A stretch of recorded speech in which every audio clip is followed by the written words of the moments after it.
The friendliest question you're going to get in a FIT interview is the one that goes along the lines of tell me about yourself, or the flip side of it, but basically asking for the same thing is, walk me through your resume.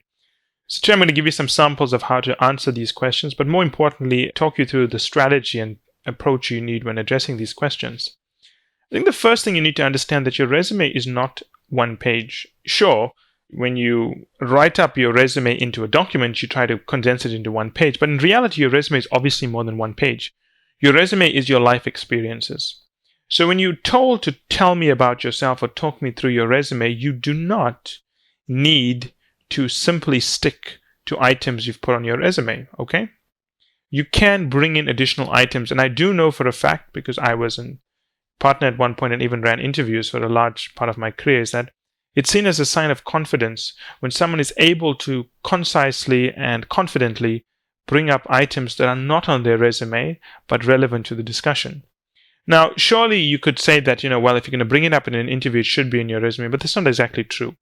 There are some things that may be necessary to bring up to support a point you're making that does not need to be on your resume. And that's fine. I mean, I like it when people bring up new information that may not be on their resume, but is interesting. Certain things, for example, if you played for the US Volleyball Olympic team, put it in your resume. If you played for the Brazilian soccer team at some point, even the under 21 team, put it in your resume. But other items that aid a point you're making that may not be on your resume, you're welcome to bring it up. So I think that's important. Understand your resume is not just what you have on a piece of paper. It's your broad set of experiences. So let's talk about a strategy when you ask the question, tell me about yourself or talk me through your resume. I think the first thing you have to understand is that when someone looks at your resume, they either have a concern or they like what they see. Or sometimes they're neutral, right? I mean, that happens a lot as well. So you need to follow different strategies here and think about your profile. And I think everyone's going to do the same thing. You have some weaknesses, you have some strengths, and you have a set of issues or a set of characteristics that a consulting firm is looking for. So think of a triangle. You've got what the consulting firm is looking for, you've got your strengths, and you've got your weaknesses. When someone says, tell me about yourself, you've got to play to these three tensions. What do I mean by that? Well, consulting firms are looking for four things, basically. Leadership skills, the ability to manage conflict, analytical skills, and the ability to work in a team. Now, I'm talking about the big strategy consulting firms like McKinsey, BCG, Booz, and so on. Even Booz, AT Kearney, they all have other things they may look for. OCC may have something different and so on. And we don't really worry about those firms, right? We don't specialize in them. We don't even place in those firms because they're not our target firms. But for the big four, McKinsey, Bain, BCG, Roland Berger, the big four strategy firms, they're looking for four things, right? So that's one part of the triangle. The other part is your strengths. What are your strengths? Now, if you are a fantastic person at maybe developing oral arguments as a litigator, let's assume you have a legal background, now you may think to yourself, how in the world do I present that? You need to present your strengths in the language of what a consulting firm is looking for. So, and as an example, I'm going to do a full example in a few minutes, but as an example, we know that one of the things consulting firms are looking for is analytical skills. So if you were a great orator as a litigator, if you were good at speaking, you need to position that as an analytical skill, right? Don't position that as a legal skill because it's irrelevant to consulting. Position it as an analytical skill. The other thing you have to do, and this is a very clever tactic that I've done many times, when you present your resume, there are going to be weaknesses. Maybe you went to school that's not well known. If that is your biggest issue, discuss it when you present yourself. Get it out of the way before it comes up. But more importantly, sometimes they don't ask you about it. The interviewer will have a perception in the back of their head about the school you went to, and the perception may be incorrect. So what you should do is you should bring it up and correct the perception before it becomes an issue. So, to recap, there's three things you have to worry about. First one is what are consulting firms looking for? Very basic. The second one is what are your strengths? You've got to word it in terms of the language of what consulting firms are looking for. And the third thing is you have to look at your weaknesses. You're only going to bring up maybe one, not more than two, but usually one weakness, the most important weakness, and explain it, right? Now, the three sides of the triangle tell you the content you need to deliver in your introduction. How you deliver it is far more important. I always tell people this.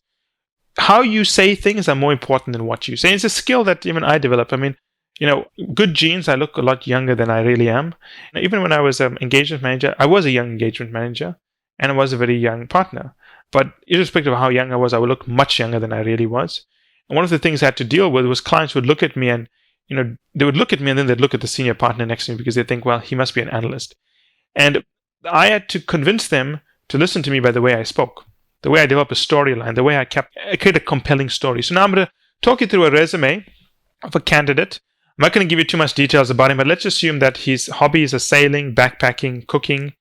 He's worked at a number of firms as an intern, no MBA, but he does have a master's in engineering, dual degree program with a business degree. He went to a prestigious high school in, France or somewhere like that. And he's now looking to break into one of the major consulting firms, let's say in Italy as well. He studied in the UK, good grades, smart guy, speaks well, right? So how would I introduce myself? Now, assuming with that background, how would I introduce myself? Well, let's assume the interviewer asked me, Michael, talk me through your background. And I would say, okay, well, I hold 3 different nationalities. I hold a Canadian citizenship, I hold a US citizenship, and I hold an Italian citizenship. I've therefore traveled all over the world, and it's opened my mind to many different perspectives, and I had a chance to learn from different cultures. Because of influence from my father's side, who went to a specific high school, and most of my family has gone there, I chose to go to that same high school because I've looked at how they developed their careers and the training it gave them, and I felt that this could be a good school to expose me to new ways of thinking, but also I felt that it groomed you to have confidence and to be able to tackle problems. So I went to this high school. And this high school, it's regarded as one of the better high schools in Italy, and it exposed me to many different hobbies. One of the things I picked up, which I thoroughly enjoyed, was sailing, and I took part in many international sailing events. And the thing I liked about sailing is that it's very unpredictable. But the thing I liked more about sailing was the fact that you cannot plan everything. So the team that you're working with needs to have confidence that when something goes wrong, you will respond in a certain way. So there is a protocol for handling things, and this trust amongst team members that you'll follow this protocol. So I enjoyed sailing a lot. It taught me a lot about teamwork.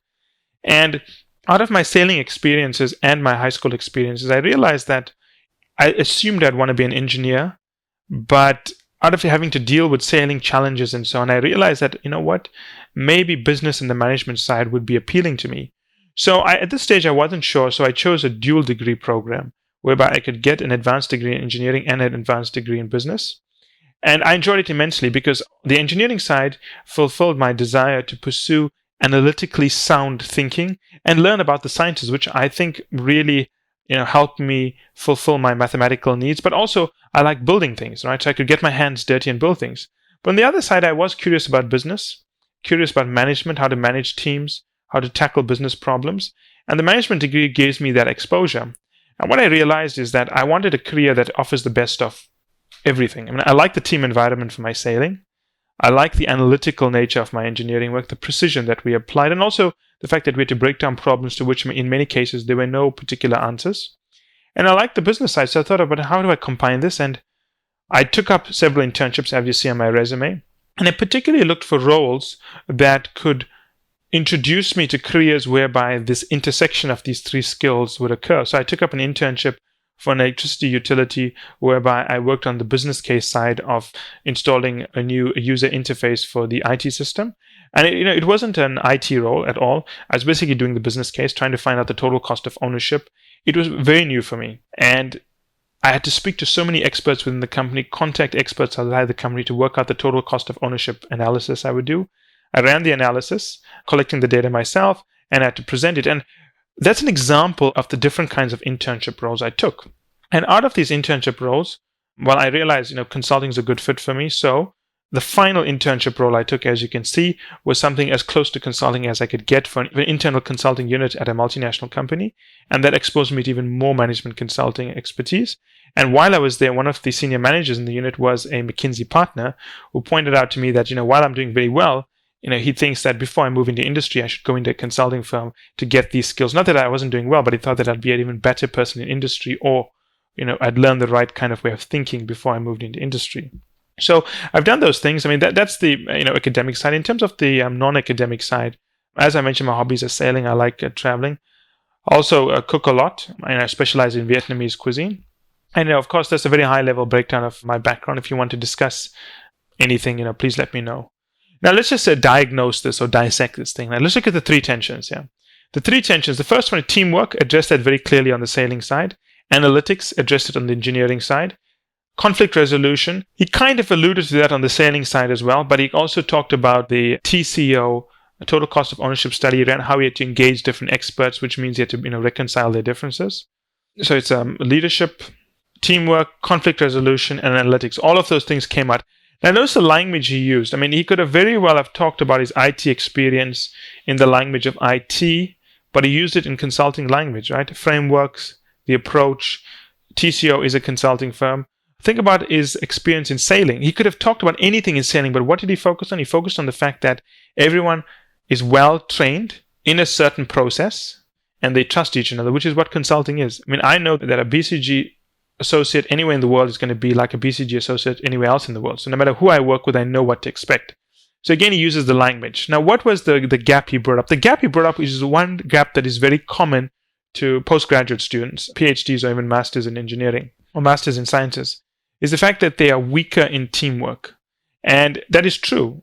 If you notice that when you do interviews for PhD levels, and in some cases even master's levels, they ask you to do group sessions because they want to see how you work in a team. He aggressively addressed that through the sailing experience. So it came up, he can handle teams. He mentioned it a few times throughout. And you can see that, obviously the guy's resume is much larger than what I've spoken to, but I didn't speak to everything. I picked 5 or 6 points and I worked on them. Didn't go through too much detail. One way you may want to start the interview, the question is by saying, well, I'm sure you've looked at my resume, so I'm going to give you a brief overview, and if you want to ask me any details, please feel free to do so. You add in that disclaimer, go in at a high level, and it actually puts the onus on the interviewer to then probe.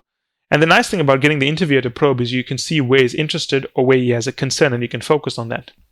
If you don't do that, if you don't give them an opportunity to probe, you will have to guess where their concern is, which is a lot harder to do. When people ask for my background and so on, even at clients when I was in consultants, I always say I'll give you a brief overview. And if you want to talk about any particular project I've done or any particular stage in my career, I'd be happy to do so. So that way, I give them a brief rundown and I control what I want them to hear, obviously. And based on the interaction we've had, I can also see points I may want to emphasize. But then based on where they probe, I can see where their real concerns lie and directly address this. So again, to give a brief rundown of your career or yourself or your resume, always think of the 3 tensions. What does a consulting firm want? 4 things. What are the strengths you want to bring up, and word it in the language of the 4 things consulting firms are looking for. And then finally, what are some of the weaknesses that you want to address? People always have weaknesses. We spoke about the school you chose in a previous podcast, why this office. Maybe you can even bring it up here very briefly. People will latch onto it and ask more, or you can find a succinct way to answer it in its completeness. So that's a pretty, I think, easy way to address this question. There are, of course, other ways to do it, but I always feel that when you have an audience, you must know what your audience is looking for and give that to them, provided it is factual. The answer is ethical, and you're not simply fabricating something to make yourself look good. At the end of the day, no one really has a bad background. Of course, if your grades are bad, your background isn't bad, you just, probably not cut out for consulting. But I do find most people struggle to present their candidacies well. By far, that is the biggest challenge most people face. As always, place comments and I'll be happy to respond.